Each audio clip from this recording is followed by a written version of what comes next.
अरे ये जीवन निराश होने के लिए नहीं मिला, निराश को निराश करने के लिए मिला है। अविनाशी हो, निराशा भी निराश हो जाए उपाय करते करते तुम्हारे ऊपर, लेकिन तुम्हारे अंदर निराशा का प्रभाव नहीं, निराश खुद निराश होकर लौट जाए। जो चाहे कर सकता है, जो चाहे कर सकता है। ब्रह्मचर्य, नाम जप और अभ्यास कुछ भी कर सकते हो बच्चा, कुछ भी। मतलब हम जो कह रहे हैं समझो, तुम ब्रह्मा बन सकते हो, तुम देवराज इंद्र बन सकते हो, तुम नारायण बन सकते हो।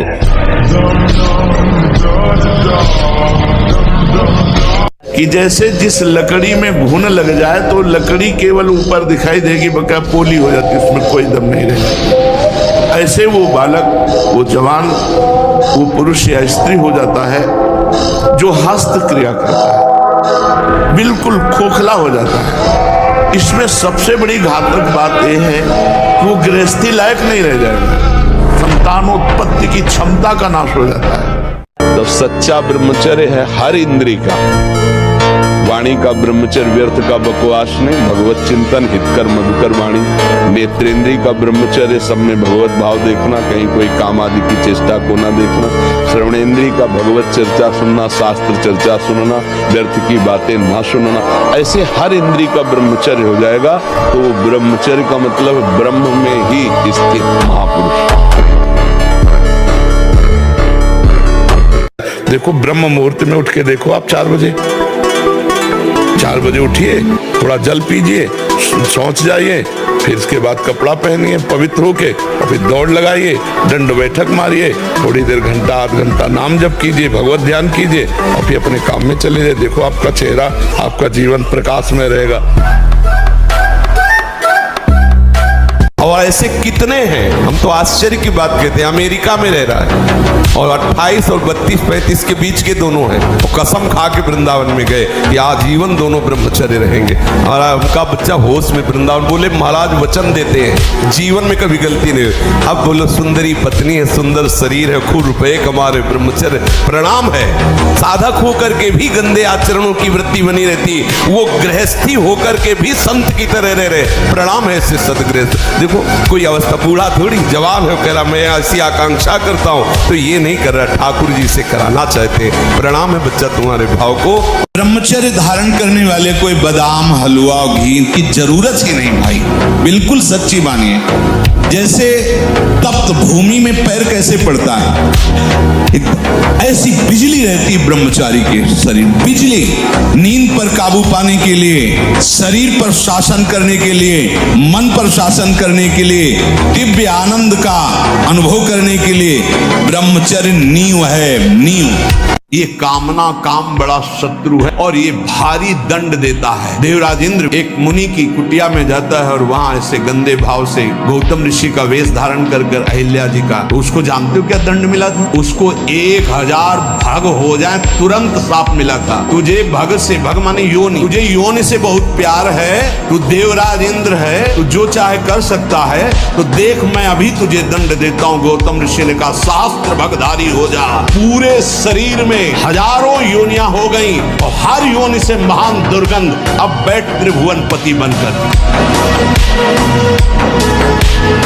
जो आंतरिक काम क्रोधादि रोग हैं, इनको नष्ट करने के लिए 5 औषधियां। पहला है आंतरिक रोगों के नाश करने का उपाय सत्संग, जिसे सत्संग मिल गया बड़ी भारी विजय प्राप्त करने का अवसर मिल गया। दूसरा स्वाध्याय, स्वाध्याय का मतलब नहीं कि कुछ भी स्वाध्याय करो, गुरुदेव के अनुसार शास्त्र स्वाध्याय करना चाहिए। तीसरा है स्वल्पाहार। आप समझते हैं अधिक पाने से आप बलवान होंगे, बिल्कुल भूल है आपकी। अल्पाहार करने से जीवनी शक्ति बहुत प्रबल होती है। चौथा, रात्रि के चौथे प्रहर में भागवती क्रियाओं का अनुष्ठान करना, ध्यान है, नाम जप है। पांचवा, जो कुछ साधन भजन करे एकाग्रता पूर्वक करे, सारी शक्ति लगा करके नाम जप करे, तो नाम में, सत्संग सुन रहे तो सत्संग के वाक्यों में। ये 5 हैं जिनके द्वारा हम आंतरिक विकारों पर विजय प्राप्त कर लेते। अब देखो इसमें लिखा है, वीर ही हृदय को पुष्ट तथा कर्तव्यशील बनाता है। वीर से ही सर्वांग में जीवनी शक्ति संचालित होती है। वीर से ही मस्तिष्क शांत और विचार शक्ति संपन्न रहता है। वीर से ही निर्भयता आती है। वीर से स्वतंत्रता आती है। वीरवान साहसी होता है। दुर्गुण दुराचार्य भाग जाते हैं जो ब्रह्मचर्य रहते हैं। ब्रह्मचारी को खट्टी वस्तु, अधिक मीठी वस्तु, गरिष्ठ वस्तु, फूल गोभी, चावल, दही, कई ऐसी मूंगफली और ड्राई फ्रूट सब, ये सब बंद। बीमार की तरह भोजन ब्रह्मचारी का होता है, हल्का भोजन, सात्विक भोजन। जोर की बात कर रहे हैं, पकड़ना महापुरुष है। कभी किसी माता बहन की तरफ पाप दृष्टि न करे, सत्य वचन बोले और भगवान के अधीन रहे, निश्चित भगवान की प्राप्ति हो जाएगी। 3 बातों में ठेका ले लिया तुलसीदास ने। शरीर तो छूटेगा ही आज की कल, लेकिन अगर हम डर के छोड़ा तो फिर जीवन का रहस्य क्या? निडर होके मरेंगे, धर्म पे मरेंगे, हर कष्ट सहेंगे। भगवान के बल का स्मरण करके अंगद ने ताल मारी और कहा, तुम्हारी सभा में कोई वीर हो तो मेरा पैर उठा दे। राम जी वापस चले जाएंगे, सिया जी को हार जाएंगे। तो 10-10 हजार वीर एक साथ लगे, लेकिन अंगद का पैर नहीं हिला सके। राम बल है। और ऐसे नवीन कर्म करो कि विध्वंस कर दो उस प्रारब्ध कर्म को जो तुम्हें झुकाना चाहता है, मिटाना चाहता है। उपासक को चाहिए कि जब सैकड़ों बार भोग के रोकेगा तो सैकड़ों दिन रोना पड़ेगा, तब जाके कहीं ठीक होगे। उसका पाप भी बन गया, उसका अभ्यास बन गया, उसका स्वाद मिल गया, बहुत समय लगेगा। और पहली बार में ही यदि रोक लिया तो ऐसे चट से निकल जाओगे। इसलिए भोग की आकांक्षा उत्पन्न होने पर उपासक को पहली वृत्ति में ही रोक लेना चाहिए। ये ना सोचे कि भोग भोगने के बाद शांति मिल जाएगी, नहीं, ऐसे दलदल में फंस जाओगे, फिर निकलना मुश्किल हो जाएगा।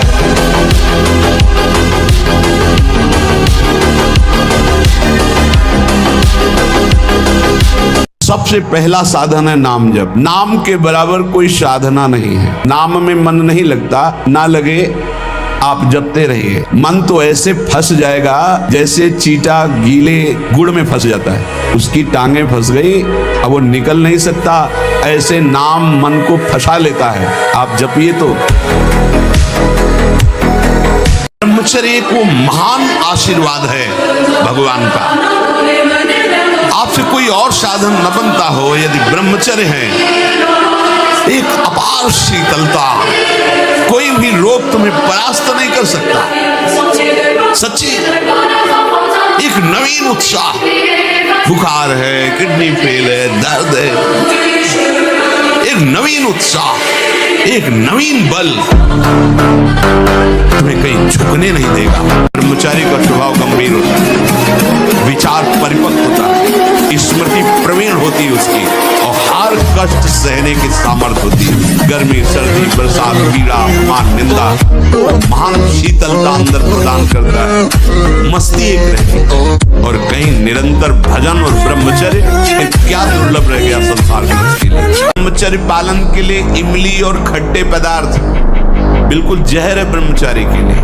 ब्रह्मचर्य पालन के लिए लाल मिर्च, प्याज, लहसुन, गरम मसाला जो सब्जी है, ये किसी भी घी दूध में उतनी ताकत नहीं, किसी भी बलिष्ठ पदार्थ में, किसी भी स्वर्ण भस्म, चांदी भस्म में ताकत नहीं जो ब्रह्मचर्य में है। आप केवल अगर ताकतवर बनना चाहते हो तो आत्म बल से भी संयुक्त कर देगा आपको ब्रह्मचर्य।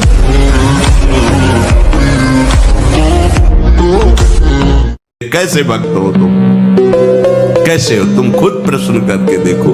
कभी तुम्हें अपने ऊपर धिक्कार नहीं आता? अपने को बहुत चतुर समझते हो, अपने को बहुत प्रवीण समझते हो कि कोई नहीं जानता हम क्या खाते हैं, कोई नहीं जानता हम कहां जाते हैं, कोई नहीं जानता हम कैसे खिलाड़ी हैं कि खेल रहे हैं। अरे पागल, तू कैसा खेल रहा है?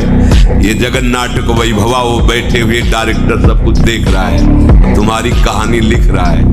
बहुत होश में हो जाओ।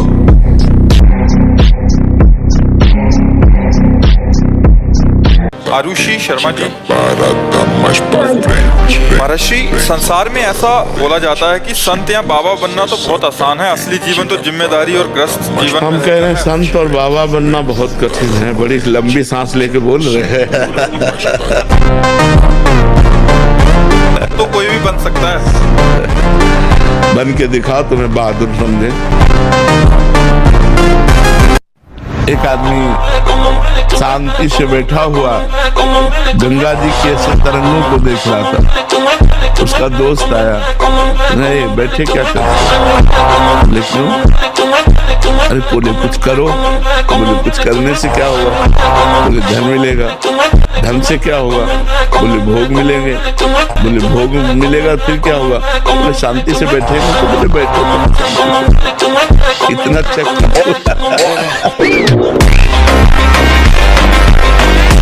एक साल में आप बदल जाओ, एक साल में चेहरा बदल जाएगा, जीवन बदल जाएगा। नाम जप करो, आध्यात्मिक शक्ति बढ़ाओ, व्यायाम करो, शुद्ध भोजन करो, शारीरिक शक्ति बढ़ाओ, अभी आप बलवान बन जाओ। बलवान कौन है?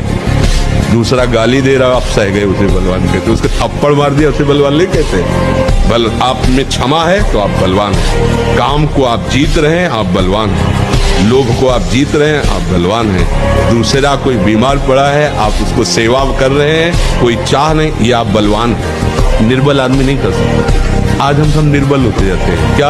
अपने सुख के लिए। बस हमारा शरीर सुखी है, दूसरे को छुरी से काट दो, कोई मतलब की बात नहीं। जब आप भोजन पा रहे हो उस समय नाम जब जरूर चलना चाहिए।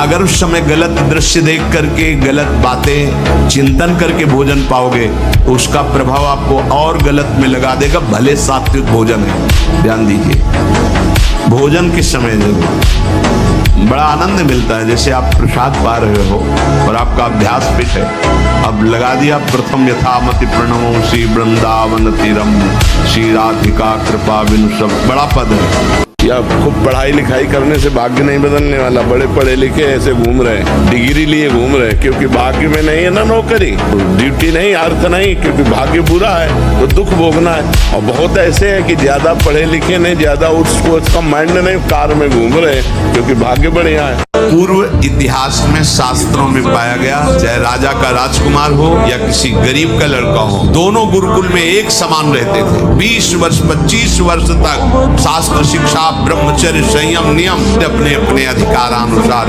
आज हम सुख की लालसा से अपने को ऐसा नष्ट किए दे रहे हैं। तो जो